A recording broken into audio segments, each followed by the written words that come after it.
حبايبي حبايبي وحشتوني، عاملين ايه؟ المهم طبعا طلع لكم بالاسدال ليه؟ عشان هنجرب فاكهه جديده. ايه هي الفاكهه؟ ها حد عارف؟ انا اقول لكم هنجرب الدراجون فروت اليلو. انا جربت قبل كده الاحمر والابيض، ولكن انا اول مره اجرب اليلو.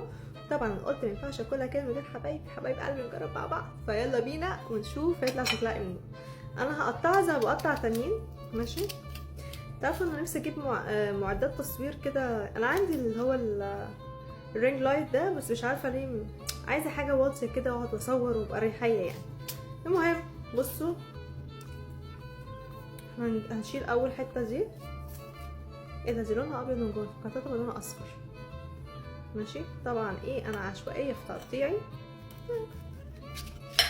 ماشي اهي بصوا. وطبعا هنشيل القشر من عليها كده، اوكي. وفي حته هنا اللي هي الزياده دي هشيلها كده. وبعدين بس ده ريحتها فواحه شويه عن الابيض والبينك. استنى.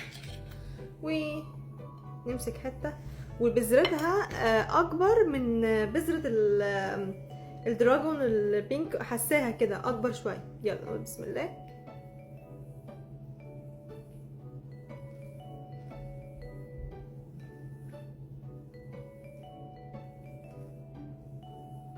بصوا الابيض والبينك دايما بحس انهم طعمهم زي الميه كده، بس كنت باكلهم عشان عارفه ليهم فوائد. دي طعمها مسكر تحفه. تعالي روبي جرب، بس روبي بقى قولي رايك بصراحه. ايه طعمها زي الوايت والبينك ولا مختلفه؟ مختلفة ومسكر أكتر والبشرة بتاعته أكبر بكتير و طعمها تحفه على فكره. انا هعتمد ده بعد كده، طعمه احلى كطعم، مسكر وعجبتني قوي بصراحه. بس كده.